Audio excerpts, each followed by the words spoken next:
Next theorem है, if f from g to g dash is a homomorphism then kernel of f is a normal subgroup of g।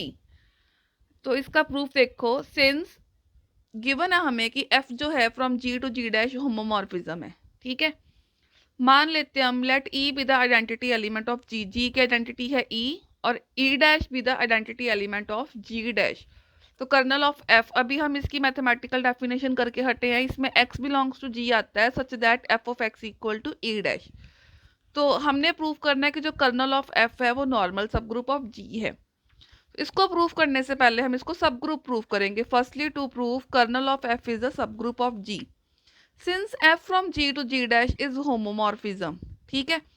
तो अगर ये homomorphism है तो f of e क्या होगा हमारे पास, e डैश। ये अभी हम थ्योरम एक करके हटे थे, ये देखो, if a map f from g to g dash is homomorphism then f of e equal to e dash. ये इस थ्योरम से हमने वो वाला रिजल्ट कंसीडर कर लिया।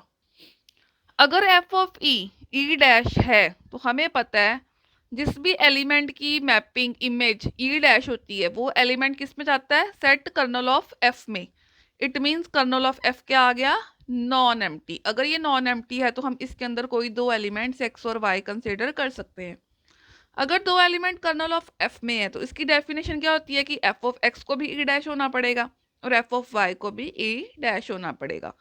अब हम f of x y inverse consider करके चलते हैं और हमें पता है बिकॉज f अगर होमोमॉर्फिज्म है तो इसका प्रोडक्ट कैसे ओपन होगा, f of x into F of y inverse. क्यों, क्योंकि ये होमोमॉर्फिज्म है। और अभी हमने एक थ्योरम की थी कि f of y inverse f of y whole inverse होता है। ये देखो कि अगर f होमोमॉर्फिज्म है तो f of a inverse f of a whole inverse होता है for all a belongs to g। ये कंसेप्ट अभी हम यूज कर रहे हैं। तो f ऑफ y इनवर्स क्या आ गया, f of y whole inverse. अब हमें पता है कि f ऑफ x है e डैश, यहाँ e डैश आ गया। f ऑफ y है e डैश, यहाँ भी e डैश आ गया। आइडेंटिटी का इनवर्स आइडेंटिटी ही रहता है और identity into identity again identity होती है।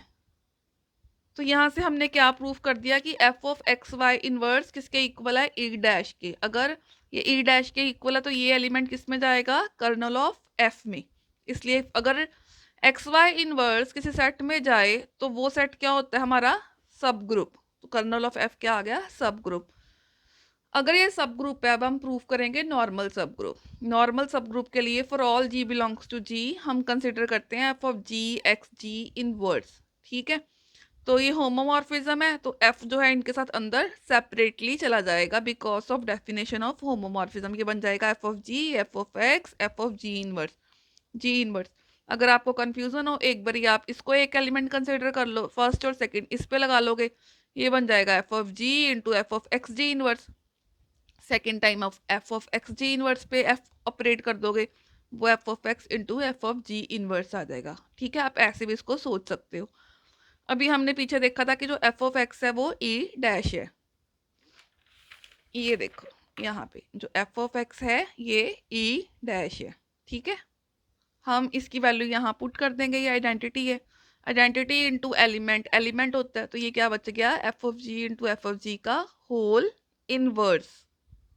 और हमें पता है कि अगर f of g right side का एलिमेंट है और उस राइट साइड के एलिमेंट को उस एलिमेंट के इनवर्स के साथ मल्टीप्लाई करो तो राइट साइड के ग्रुप की जो आइडेंटिटी है वो उसके इक्वल होता है, तो वो है e डैश।